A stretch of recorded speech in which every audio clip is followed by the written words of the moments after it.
5, 4, 3. You didn't say 2 or 1. Oh, you don't say 2 or 1. Why not? You just don't. Okay? Now, it goes 5, 4, 3. Wack's World is brought to you by Noah's Arcade. Party on. Wack. Wack's Wack's Party time! Excellent! It's Friday. It's 11:30. It's time to party with your excellent host, Bushwhack. And with him, as always, is Chuck. Party on. Wack. And party on. Chuck. Wack's Okay, welcome to Wack's Wack's World. Party on. Chuck. I guess.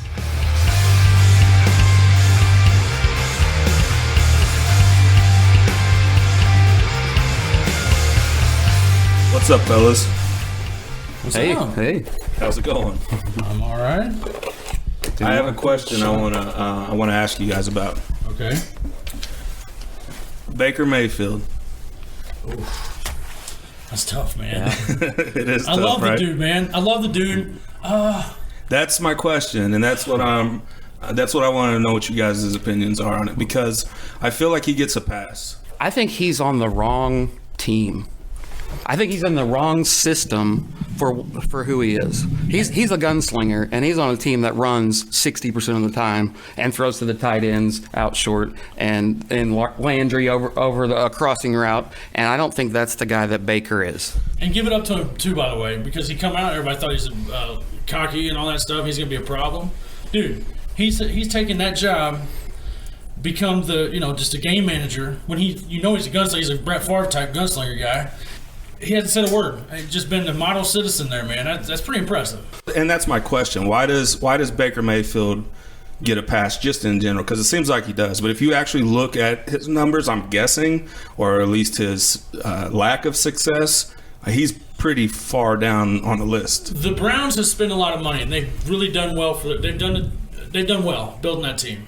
I love when the teams build from the inside out. That's the way you win. But now the only knock against what I'm about to say is the Odell Beckham thing. But I don't think that he's had that good of weapons. Odell Beckham's been hurt almost the whole time they were together. Landry's been hurt a lot, but he's not. I mean, he's a number 2. Landry was good in 2005 or something. Right. They had 3 good tight ends. What the hell is that to you? But they've done well for the team. They've added a lot of defensive pieces and all that stuff. So it looks on paper like, oh man, look, they've spent all this money, but they haven't spent it for Baker. And they've got a good offensive line, but they don't have a lot of weapons for him. But OBJ he went right straight to the Rams and started killing it. So that kind of sucked. So admittedly, I'm a Baker guy, and I think I've come to the realization that and you mentioned it earlier, I want to put him in the Brett Favre category. Mm-hmm. Fiery guy, a little bit of a gunslinger, a little bit of attitude. Like my favorite Baker moment was in college when he goes out to shake the hands. Kansas doesn't have a chance, right? And they refuse to shake his hand. You remember that? Oh, so blistered their ass. So he just backs up, starts clapping, and then on the sideline, I remember he's grabbing his nuts and grabbing his, and I love that type of a quarterback too. Brett Favre's my all-time favorite quarterback because of that reason. But his production is terrible, and I agree. I think those receivers are more name than actual ability and success. You know their names, so you think, oh, okay. 2011, they're killing me. Great receivers, 2011. And his line's been hurt, but his line is good. Look at what Chubb's able to do. Yeah, absolutely. They're building the team right. They're just not building it right for Baker. So, Wack's probably right. He's just on the wrong team. If they're going to have Case Keenum tomorrow. I just don't think he has the chance to shine, right? So he in this system, we're going to see every time he fails because they're not going to score very much and he's not going to have very big numbers, but he don't have that chance to get the 350, 400-yard games with 5 touchdowns because they don't have that. Mac Jones would be perfect for them. Mac Jones is efficient. Don't throw interceptions. He tosses the ball probably like Teddy Bridgewater would be great in Cleveland. Yeah. Oh my God, Bridgewater's the perfect quarterback. So I think you did the same thing, but early on, I want to say maybe 6 months ago at least, I put $100 down for the Browns to win the Super Bowl. Didn't you do something similar? In April, we went to Vegas and I put money on the Browns. Yeah. So that ticket is worthless. Yes. Right? A couple others too. But I still think they do have the pieces to have success. And I think Baker is kind of, and I'm a Baker guy. I like the guy, and I want him to be Brett Favre. But I mean, Gardner Minshew's more fucking Brett Favre than Baker's Brett Favre. Absolutely. I'll tell you another team that's built like the Browns. They're doing it right, but they didn't hit their stride through the first couple of games. They had a hard schedule, but if they make the playoffs tomorrow, I think they could make a run. The Colts. They built the team right. It's built. They got the line. They built up that line. Well, first of all, they got their stud quarterback that was 1 in a million. They broke him in half, and he quit. But after that, they killed it making that team. They built up the line. They got it running, great defense. I like the way that team's built. You have to have a running game. You have to have a running game. That's why I love the Bills. The Bills are mine and his team. Yep. They can't win. Yeah. Nope. Can't win. I think it's weird, but I think as the NFL and football progresses to spread and spreading the field out and speed, I feel like running becomes more important in that regard because everybody is doing this. If you're able to dominate in this, then you're going to have success. The quarterback is obviously the most important person on the football team. The second, and it's getting closer and closer every year, is a pass rushing defensive end. Yes. You have to have one or you can't win. They're the best athletes on the field. Yes. If you don't have one, you cannot win. It used to be, Deacon Jones type guys and guys like that, but it is not anymore. Yeah. These dudes have six packs, but they can squat 600 pounds. Jadeveon Clowney is 6'6", 270 or something. He runs a 4.40. That's ridiculous. Ridiculous. You don't want to get in front of that. No. So you mentioned something that it's actually one of the reasons I wanted to kind of do this, and it's something that Bushwhack told me. We were talking about in his garage one time that really kind of hit home in that when you're doing this daily fantasy type stuff, and maybe fantasy in general, oftentimes the Jarvis Landrys would go higher than somebody that's not as well known or as big a name as that. Mm-hmm. And I think there's a lot of bias that kind of comes into that fantasy stuff. Bias is one of my. I've had to. That's your worst enemy. This has happened. Yeah, this has happened over 2 years. 2 years ago, me and Mike set out to beat DraftKings, and last year we lost our ass. But this year we're getting better and better and better. In the last 2 weeks, 2 weeks ago I was 1.8 points off from. I would have been the Million Maker guy. He was 13 points off last week. We're there. We score tons of. We're good. We know what the hell we're doing. But one of the main things I had to do was get rid of my bias. I'm like, I always hated Mixon. I always hated Mixon. It was a bad year to hate Mixon too because he was amazing this year. But he was always. I didn't know if he'd play 2 plays and get hurt and walk off the field. I didn't know. So I was like, I'm never playing him. Nope. And he hit a chick and all that stuff. I'm like, no, I'm not doing it. And then he burned me for about 6 weeks. I'm like, okay, all right, I got to stop that crap. Yeah, and this year, if you look at perfect lineups every week in the main slate, Mixon was the only running back that was in there multiple times, like 4 or 5 weeks. He sure was. It was Mixon. Right? He sure was. I play about every week now. Do you want to talk about what you sometimes? I think you sometimes do it to where you will actually take the names off the numbers and choose players that way to leave the bias out for even yourself. That's an idea that I want to look at. Yeah, it's an idea that he had, but it's a good one. Yes, because if you ask somebody, if you gave them a list of players and say who would you want on your team, they would pick those names they know. If you take the names away and just look at the data and say which of these guys would you want, I bet it doesn't match up with the names. Well, when Daily Fantasy first started being a thing, it was ruled by these math nerds, that and I say nerd, I'm a stat nerd, so I say it in a good way. But it was ruled by these math nerds that they didn't even know how to say these players' names. They had no idea. They didn't watch football. They'd go Albert Pujols and stuff. They had no idea. Yes. But it was the math. It was the numbers. It's all about numbers. It's probability. It's percentages. So you play that, and you're going to win more often. Yeah. You got to take your bias out of it. And just because you know fantasy football doesn't mean you know daily fantasy, and vice versa. It's a whole different ballgame. I think where people that really get into it, like you guys do, analytically and look at the numbers and all that, have an edge in one way is that you think of who else probably plays fantasy football. Who else is probably on there? Now, there's some guys that are legit, right? I think some guys even do this for their entire living, right? Oh, yeah. So they know what they're doing. But the general football fan that has that app on and is watching, the Monday night football game, I would say probably, what percentage would you guess that they don't do as much research as you guys do? Oh, 90%. Yeah, they say that the top, I think it's like the top 60% of the money or something go to like 3% of the people or something. Mm-hmm. It's a microcosm of our society, basically. Yeah. Right. And I really think the key is learning how to build a lineup. Yes. Because when we learned how to build a lineup, that definitely increased our success. Yeah, we study together a lot, and we don't play the same people. Mm-mm. I play not like you guys play. I $10 here or whatever, $20 here. But what I do enjoy is golf. And when you were talking about playing players where there's value, where not a lot of people are seeing the value and getting an advantage that way, I definitely see it when I do play golf. Because, Rory McIlroy, for example, I think he's one of the greatest golfers to ever walk the planet. And he still might have a whole lot of success in the future. But if you actually look at the numbers in the last 3 years-ish, he has not played well. But everybody knows the name Rory.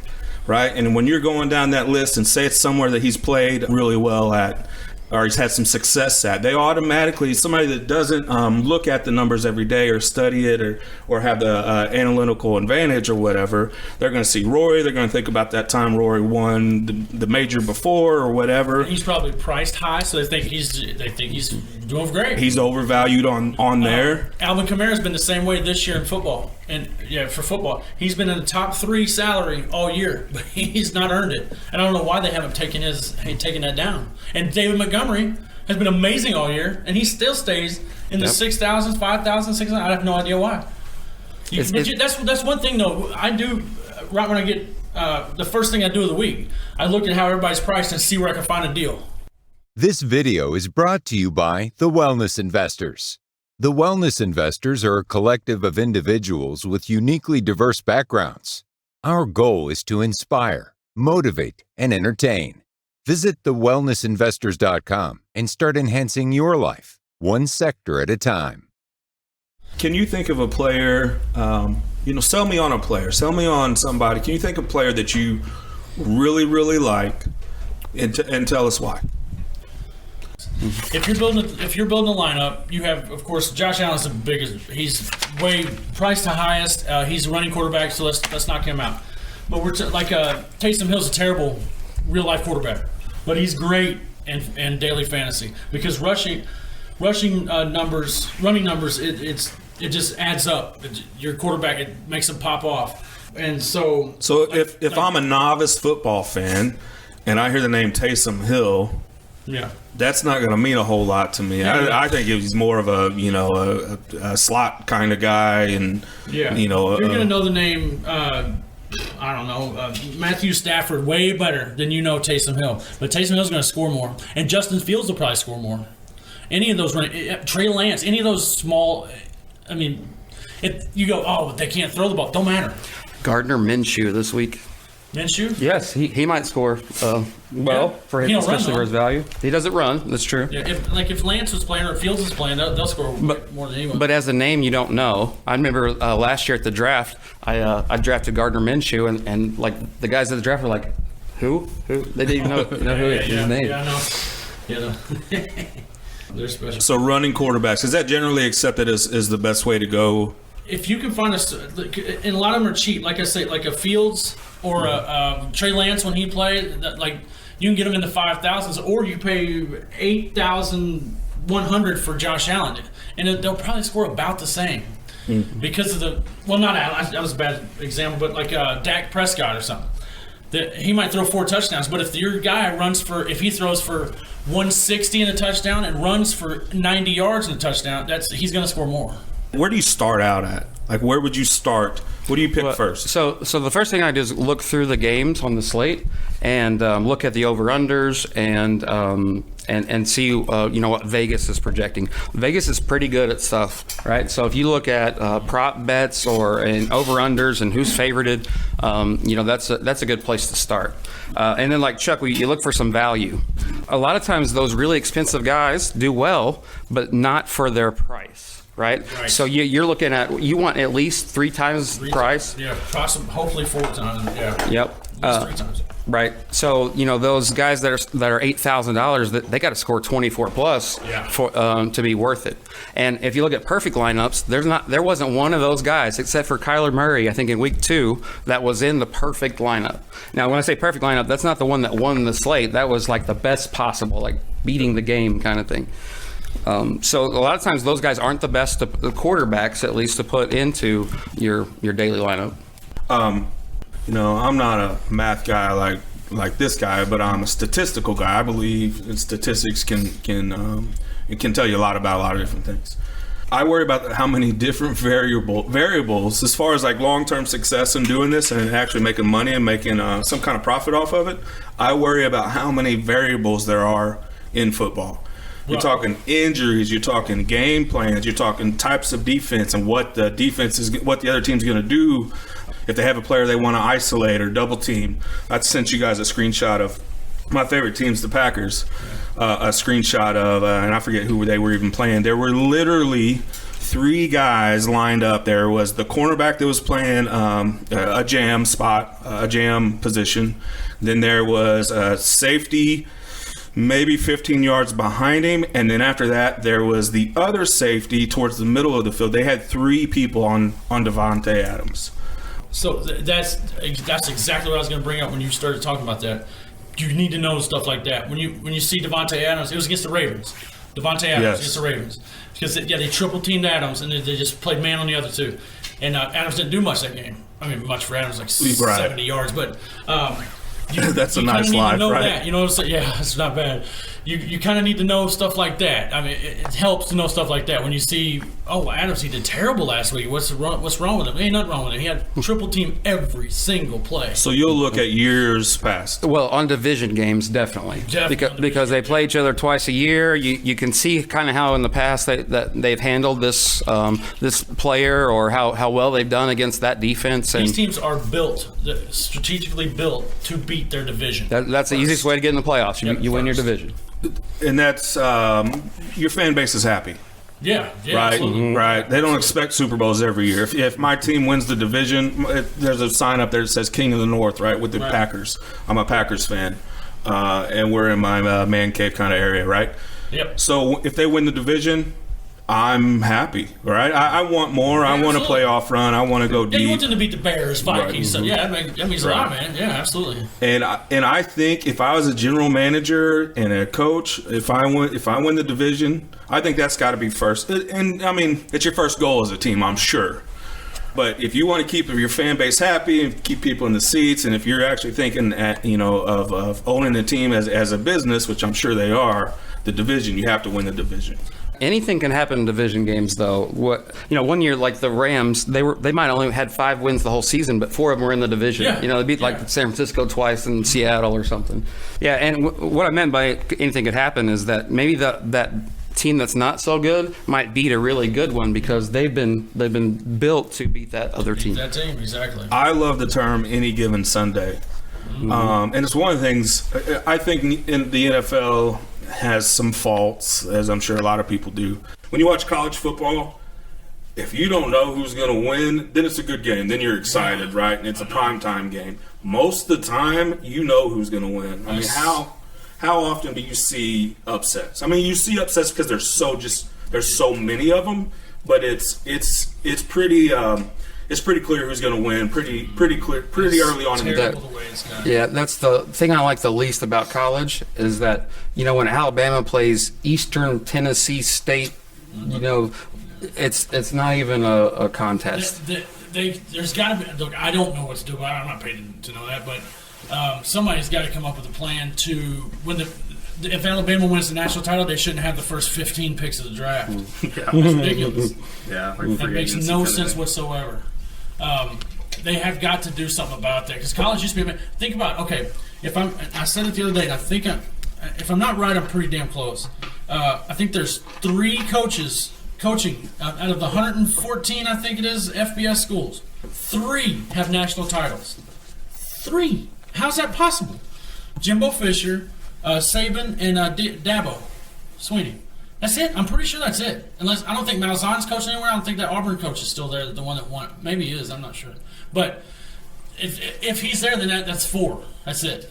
So, I mean, there's obviously things I like, and I think that a lot of people like about college football. Mm-hmm. You know, it's the small town team, right? There's a lot of cities and towns that they don't have a football fan. You go down south, it's college football like crazy. I grew up in Florida, and that's all NFL wasn't a big deal. It was all college, man. So I think the NFL gets a lot wrong, and I think they're kind of stuck in a weird position and area because the game's changing, technology's changing, the science behind some of the stuff with the CTE and the brain scans and all that's changing, so they're in a weird spot. But what I do like about the NFL, and while I'll forever be an NFL fan, but what I really do like about the NFL is that it is any given Sunday. Given Sunday, you can turn it on, and if you're, so much more,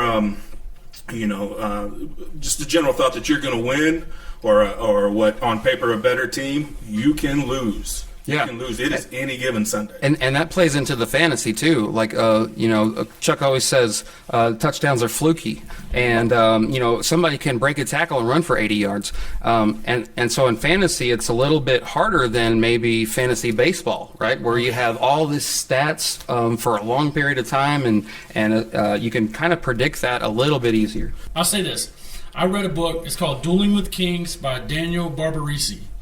This dude was the beat writer for the New York Yankees, and they played DraftKings. It was a couple years into DraftKings when it started to be a thing.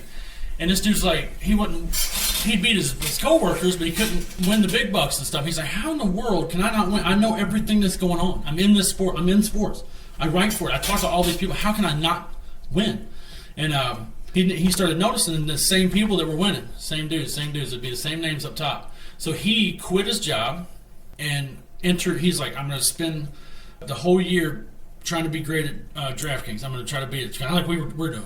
And what he found out, first of all, that's when I found, he's the one that found out that these dudes don't even know the players' names. It's numbers. It's all numbers. Numbers.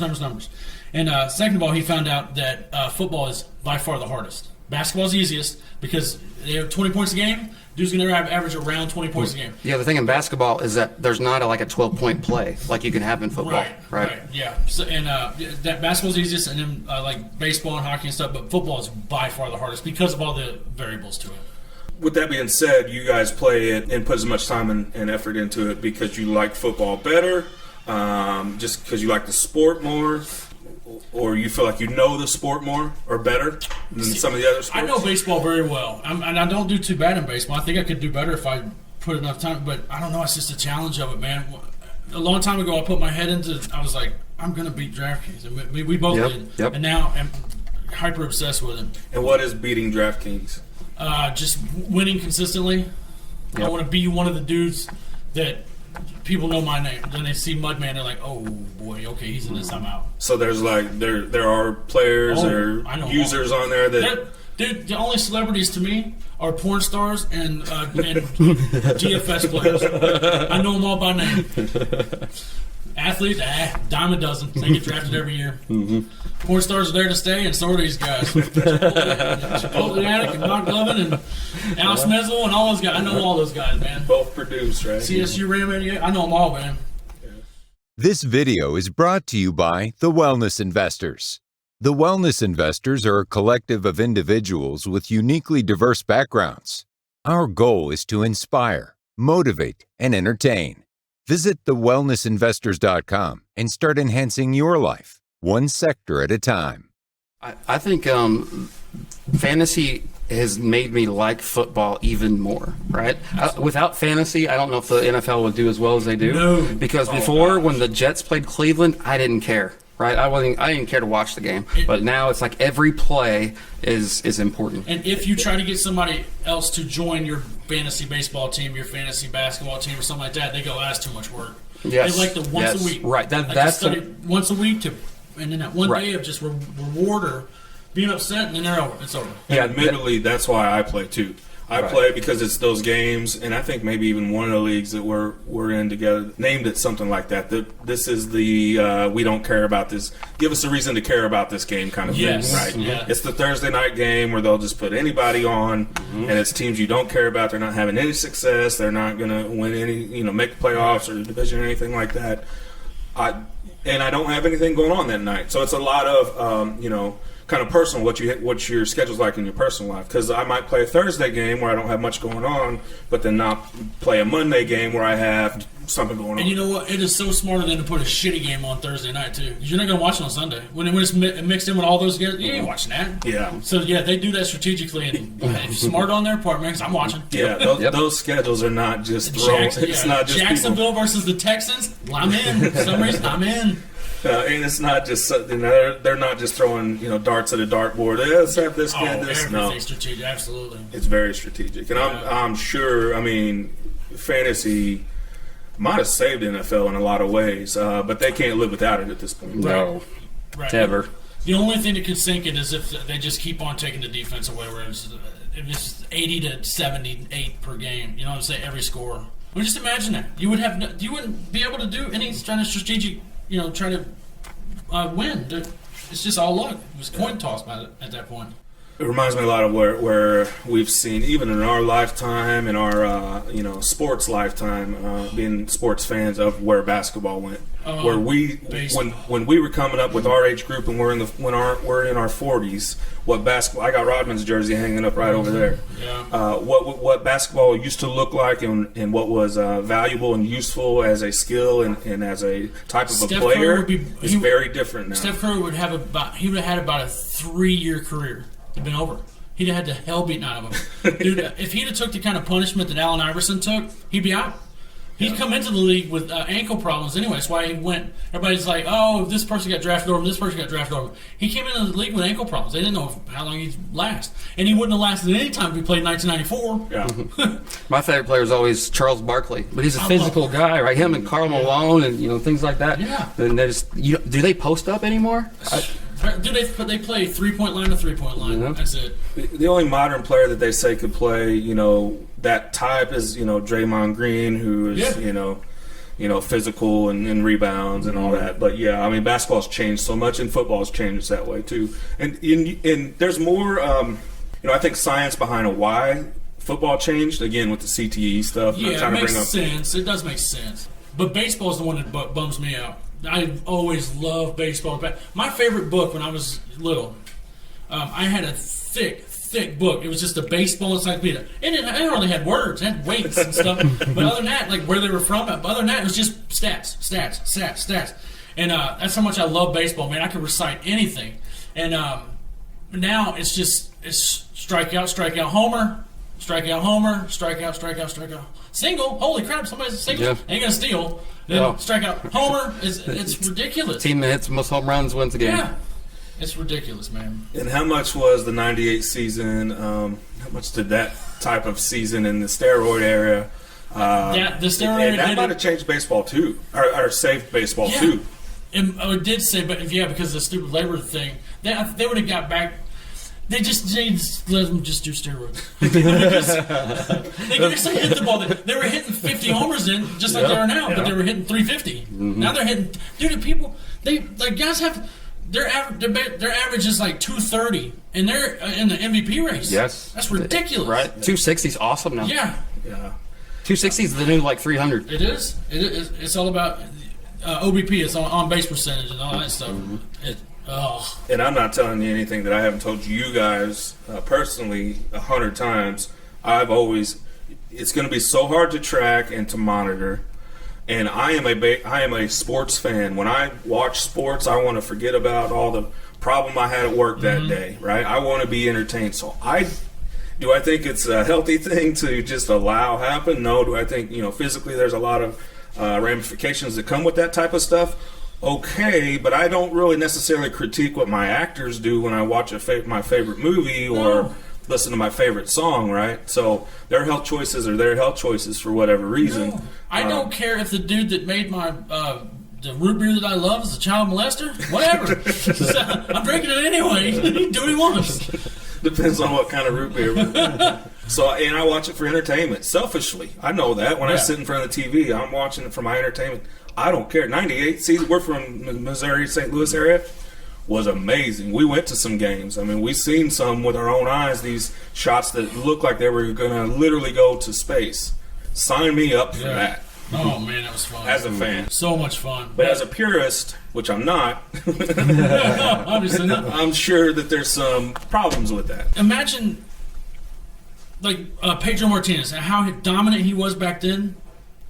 Him in any other era, he would have been unreal. Yeah. He probably had 2 no-hitters a year or something. Yeah. It was unbelievable. How many strikeouts would he have? Him and Maddox, 500 a year. Him and Maddox and like Randy Johnson's, boy, to be that dominant in that era is insane. You know, I think that probably brings up the Hall of Fame argument. When the game changes, our perspective on the game changes, right? And what we think's important and what we think. Now a point total. Steph just broke the 3-point total, right? How young is he? Oh, I mean, he's got a lot of years left, man. Right. So does that devalue, players from the past? Good point. Good point. Because Isaac Bruce is not in the Hall of Fame, but he has a ton of catches and stuff. But that amount of catches don't look like a lot now. Yeah. But it was. I mean, come on, man. He's smart. Even in football, there's an extra week.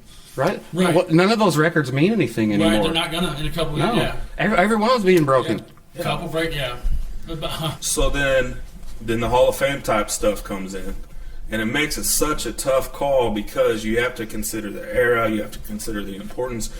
Somebody put this on Twitter one day, I think I shared it with you guys, or you guys saw it, I'm sure, but they put the linemen for whatever team from back in the 60s and compared it to defensive linemen from Cleveland right now, the body types. Yeah. We're looking at dudes that look like trash guys, right? And these guys look like superhumans. DK Metcalf, I think I looked at the 1960 Kansas City Chiefs roster, and the biggest guy on the team was 260. He's probably the tackle or something. Yeah. Which that's a quarterback's that now, right? And Cam Newton's probably close to that. Yeah. I remember one time I was watching the Hall of Fame induction, and it was the year this little bitty white guy, Tommy McDonald, I think his name was. He just played for the Bears, in the 1910s or something. I don't know. But he was 5'8", 1 something. He's a receiver. And he's the Hall of Fame. He couldn't play on the local softball team. Jadeveon Clowney would just rip his head off and punt it into the stands. He could really, just if he's running by him, just pick him up like a toddler and just throw him, just toss him. Yeah, so I guess you have to change with the game. Right, and maybe we're kind of becoming those old times where we're like, well, back in my day, you couldn't drive the lane on Rodman, and now you can shoot from the parking lot, and it's okay, right? So you have to kind of evolve, I guess, as a fan as well. It's hard to consume sometimes, especially NBA. But I see NFL going that way too. I'm not a purist when it comes to baseball. Put it on the screen and let me watch it. I don't care what happens or what they're on or whatever. Let me hear and see dingers all day long. But when it comes to football in the era that we grew up in, the Lawrence Taylors and the Kevin Greens, all these mean ass tough dudes, and you don't get a lot of that now. You can literally there's a small section where you can hit the quarterback. Yeah, and that's tough to take and it's tough to watch. There's so many dang flags. I'll tell you the one that drives me crazy is the defensive player leading with their head or something, but when the offensive player is leaning down also. You got to take that into consider. Come on. How's he supposed to? This is on replay. It looks easy. You're like, hey, he could have totally done. Yeah. Dude, at full speed, that don't work like that, dude. Yeah. Or they need to call it on the offensive players as well, right? Down, exactly. Yep. That defensive player can't. Oh, those poor guys. It's like they're playing in chains and shackles, man. They can't do anything. Nope. This is a sort of a hot subject for me, or touchy one for me, is the replay. It has slowed a game down so much as a fan, just a fan who watches on TV. insanely. Okay. I think there needs to be a human element. Yes, I agree. To reffing. I like to get And it right. umping. I like to get it right. But when your team scores and he's running, he scores, and first you got to look for a flag.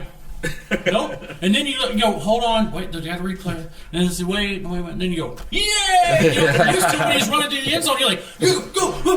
You're going crazy. But then now they score, you're like, wait a minute, hold on. Well, I don't know if we need the human element as in the human errors, right? You don't want a bad call to cost you your team. They still happen. They still happen, but in some things that I guess they've deemed not important enough to replay, but I think it can be much faster, right? I mean, we're watching the game, we see the replay instantly. Like, why can't somebody be watching that and tell the refs immediately what the right call is, and then we don't have the wait time? That's what I say. And don't tell them, because okay, what you do is somebody's watching in New York, and these guys got their the umps or the refs got their ear things in. And all they got to do, the dude in New York, just go, hey, Larry, look at that again, bud. That means hey, you just got that wrong. You got it wrong, yeah. Or it might be wrong, right, whatever. Yeah, oh, that's all you got to do. Yeah. They watched it. They're watching it real time. And the dude, when he says, hey, Larry, look at that again, bud. Then he goes, hey, let's all meet up and talk about this. Mm-hmm. That's the code to, hey, we got that wrong. He just told me we got that wrong, so let's reverse it right now. I do like that idea of continuous play, and you're alerted by something else, to where you're not averting. We're just playing. We're playing. Yeah. We do that with challenge flags. Teams too. When you get, they're going, and you just stop.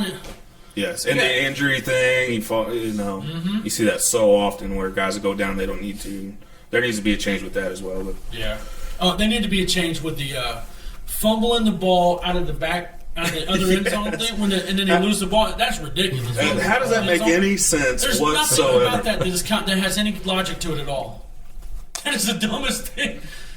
I think they just made that up. It's like, what do we do here? Like okay, we'll just do this. The first commissioner hated the first dude that did it and was like, oh, here's the rule. This son of a bitch, I don't like that guy. Yeah, there's not common sense to a lot of it, and especially with, I keep going back to the quarterback stuff, just because I'm a defensive minded guy and I love the defense, but and I think where you really see the NFL business side of it, then they're protecting their money makers, right? Oh, yeah. If Tom Brady goes out, Aaron Rodgers goes out, whoever goes out, they're losing some money. A lot of people are losing money. The teams and the city and the NFL. So they have all these rules now that are protecting these guys, and they are more vulnerable than most.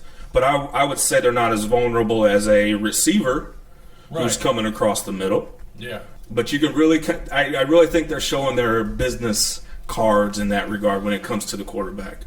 Yeah. That's hey, you guys got so much money invested in this dude. We're gonna try not to ruin, because there's salary cap and all that. Yep. But how did those guys make it before? They were tough as hell. Dude, Brett Favre used to get them crazy. It's unbelievable. Yeah. He had like an Ironman record or something, like 200 games or something that he played straight. And it wasn't like he was don't get me started on this, but it wasn't like he was a sissy kind of guy just sitting in the back and just dumping it off. No, that dude was up there in Sapp's face. And he would hold the ball, run around and he's crazy. Yeah, I think when the game changes, and again, it's probably me being an old-timer, but it makes me appreciate when I became a sports fan and what I actually was able to see. We saw Michael Jordan play. We need to link this Lawrence I'll show it to you. There's this Lawrence Taylor video on YouTube. Oh my God, it fires me up every time I need to fire it up. Crazed dogs? It's oh my God, yes, it's the greatest thing ever. We're going down like a bunch of crazed dogs? Oh my God. I love Lawrence Taylor. I got him somewhere. Love Lawrence Taylor. That was my idol. He's playing Ted Nugent. The video. You guys see it's. Speaking of porn, I'll complete myself to that for sure. And so next week we'll be doing this again. How do you guys want to do next week? What information are we going to be able to provide? We can definitely talk about the playoffs and give them some information on who we think's going to be good in the play. Yeah, those games. So next week, then, we will break down the actual games, your actual picks, and we won't have to go through all of them if you don't want, but maybe we'll pick a handful, and you guys can talk about your actual picks that you guys are putting in your rosters and what you like and what you like about them. Sounds good. Yep. All right. We'll see you then. Thanks. Yep.